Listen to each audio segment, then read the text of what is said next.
माझं नाव सिंपल सूर्यकांत डोंगरे. आज 8 मार्च म्हणजे जागतिक महिला दिन आपण सर्वजण इथे साजरी करत आहोत.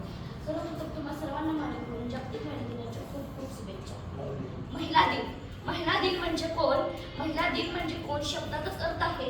महिला म्हणजे स्त्री, बाई, आई, ताई, आई, माई, अक्का, पत्नी, बहीण, आजी म्हणजे स्त्री असते. ती कोणत्याही रूपात येऊ शकते. शेवटी ती तर एक स्त्री असते. ती तर एक स्त्री असते. मुजरा माझा त्या थोर जिजाऊंना ज्याने घडवले शिवबांना. मुजरा माझा त्या थोर जिजाऊंना ज्याने घडवले शिवबांना. अरे एका चोरालाही लोकांची घरे फोडण्यापेक्षा गरिबांचे गरिबीच्या छाताड फोड असा संदेश देणाऱ्या माझ्या त्या थोर जिजाऊ होत्या.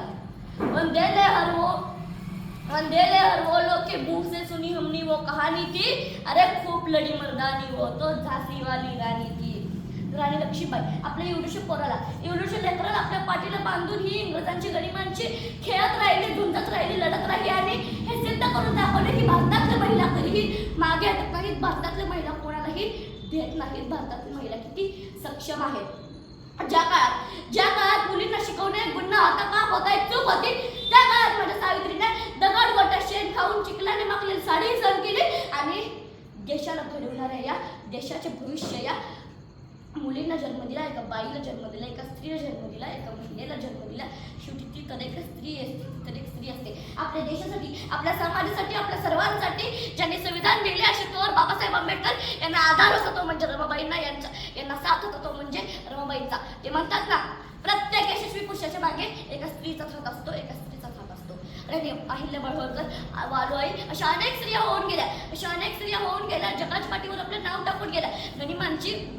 गनिमांची कसे लढायचे याची तरतूद सांगून गेल्या. गनिमांची कसे लढायचे याची तरतूद सांगून गेल्या. अशा अनेक स्त्रिया होऊन गेल्या. अशा अनेक स्त्रिया होऊन गेल्या, जगाच्या पाठीवर आपलं नाव टाकून गेल्या. शेवटी ती तर एक स्त्री आहे. शेवटी ती तर एक स्त्री आहे. वादळाने पाहिली तर बहिणीची माया देते. वादळाने पाहिली तर बहिणीची माया देते. लहानग्या बाळाला आईची छाया देते. वादळाने पाहिली तर बहिणीची माया देते. लहानग्या बाळाला आईची छाया देते. तिच्याशी जे कोणी नडतं तिला ती वाघिणीसारखी पाडते. तिच्याशी जे कोणी नडतं तिला ती वाघिणीसारखी पाडते. म्हणूनच तिला स्त्री म्हणते. स्त्रीचं जीवन खूप अवघड असतं. स्त्रीचं जीवन खूप अवघड असतं. दिसतं तितकं सोपं नसतं, वाटतं तितकं सहज नसतं. खूप वेदना सहन करायला लागतात. तिला कोणीतरी जाऊन म्हणावं आणि तिला ते नाही ऐकावं, असं कधी होईल का? पण जर का तिला कोणी जाऊन म्हटलं की तू सोड बाय, दुसऱ्यांसाठी जगणं, स्वतःसाठी जग, स्वतःसाठी काय घेतलं तर ते तुमचं ऐकेल का हो? तर ते तुमचं ऐकेल का हो? मुळीच नाही. कारण स्वतःसाठी न जगता दुसऱ्यांसाठी लढणे, कोणासाठीही लढणे, कोणालाही जाऊन भिडणे, म्हणूनच तर एक स्त्री असते. आणि ही शक्ती फक्त स्त्रीमध्येच असू शकते. ही शक्ती फक्त स्त्रीमध्येच असू शकते. तारेवरची कसरत करते ती आई सगळी झोपल्यानंतर म्हणते थोडे दुखतंय का पाय. तारेवरची कसरत करते ती आई सगळे झोपल्यानंतर म्हणते थोडं दुखतंय का पाय, थोडं दुखतंय का पाय.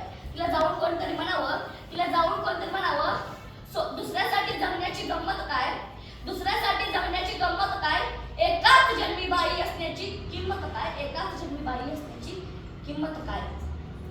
म्हणूनच म्हणतात स्त्रीचे स्थान खूप मोठी असते. स्त्रीचे स्थान हे खूप मोठी असते. लोक म्हणतात स्त्री काय करू शकते, लोक म्हणतात स्त्री काय करू शकते, स्त्री घडू शकते, स्त्री घडवू शकते. ती इतरांना घडवू शकते. ती कोणासाठीही लढू शकते.